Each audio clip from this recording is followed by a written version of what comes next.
Hello everyone, we're going to continue with Gangsta Granny and we're going to read chapter 12, The Love Bomb. Ben had spent the whole of Sunday morning being measured up by Mum for his dance outfit. She had stayed up through the night sketching possible designs. Under duress, he was forced to choose one and pointed a limp finger at the one that he thought was the least hideous. Mum's hand-drawn options ranged all the way from the embarrassing to the humiliating. There was the woodland, fruit cocktail, thunder and lightning, accident and emergency, ice and a slice, the hedgerow and badger, the quality street, eggs and bacon, confetti, the underwater world, burning love, cheese and pickle, the solar system, piano man.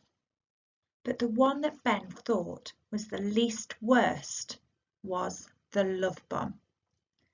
"We will have to find you a nice young girl to partner with for the competition," said Mum, excitedly as she accidentally ran one of her fake nails under the sewing machine and it exploded.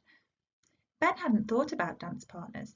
Not only was he going to have to dance, he was going to have to dance with a girl. And not just any girl, but a revoltingly precocious, sparkly, fake-tanned, leotard-wearing, over-made-up one. Ben was still at the age when he thought girls were as appealing as frog spawn. "Oh, I'm just going to dance on my own," he spluttered. "Oh, a solo piece!" exclaimed Mum. "How original! In fact, I can't stand here talking all day. I'd better go and practice," said Ben as he disappeared upstairs to his room. He shut the door, turned on his radio, and then climbed out of the window and raced over to Granny's bungalow on his bike. "So you were running off into the woods when Lord Davenport started shooting you?" Ben was eagerly prompting his Granny. But for the moment her mind looked blank. "Was I?" said Granny, looking increasingly befuddled. "That's where the story ended last night. You said you had snatched the ring from the Davenport's bedroom and were running across the lawn when you heard shots." "Oh, yes, yes," muttered Granny, her face suddenly illuminated. Ben smiled broadly. He suddenly remembered how he had used to love his Granny telling stories when he was younger, transporting him to a magical world, a world where you paint pictures in your mind that are more thrilling than all the movies or TV shows or video games in the universe. Only a couple of weeks ago, he had pretended to be asleep to stop her telling him a bedtime story. Clearly, he'd forgotten how thrilling stories could be.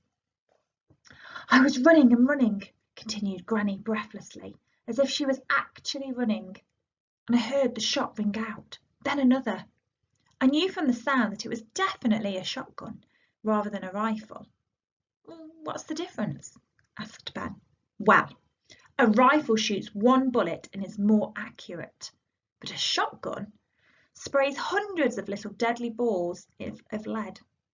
Any idiot can hit you if they fire a shotgun in your direction." "And did he?" said Ben.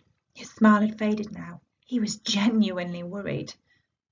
"Yes, but luckily I was far away by then, so I was only grazed. I could hear the dogs barking too. They were hunting me, and I was only a small girl. If they had caught me, the hounds would have ripped me to shreds." Ben gasped in horror. "So how did you get away?" he asked. "I took a chance. I couldn't outrun the dogs through the forest. The fastest runner in the world couldn't. But I knew the woods really well. I used to play in them for hours with my brothers and sisters. I knew if I could just get across the stream, then the dogs would lose the scent."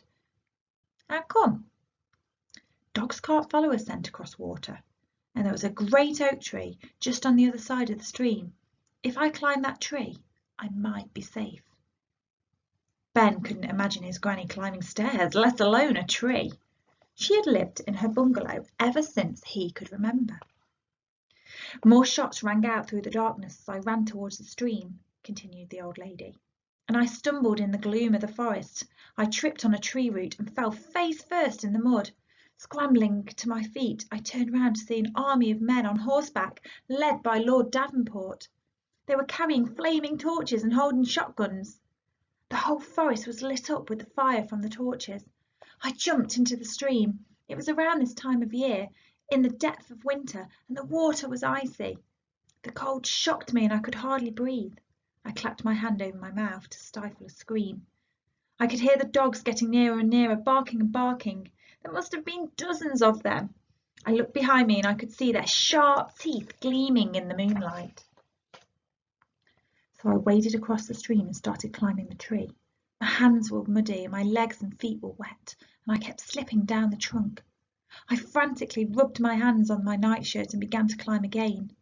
I scrambled to the very top of the tree and stayed as still as I could. I heard the dogs and the army of Davenport's men follow the stream down to a different part of the forest. The dogs' ferocious barks became distant, and after a while, the torches were just specks in the distance. I was safe. I shivered up that tree for hours. I waited until dawn, slid down the tree and made my way back to our cottage. I crept into bed and lay there for a few moments before the sun rose.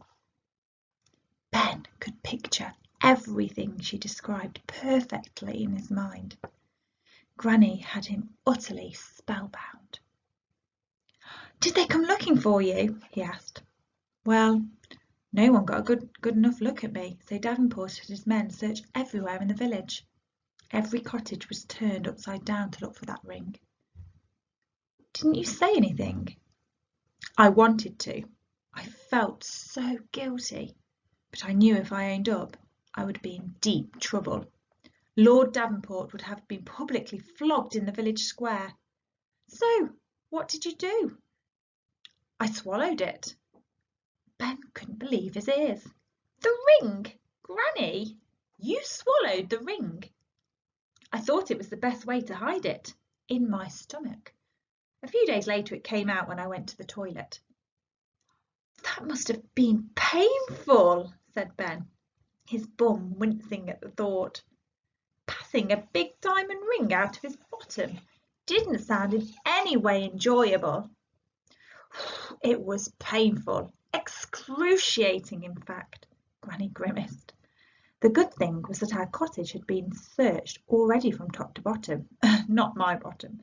The bottom of the cottage, I mean." Ben chuckled.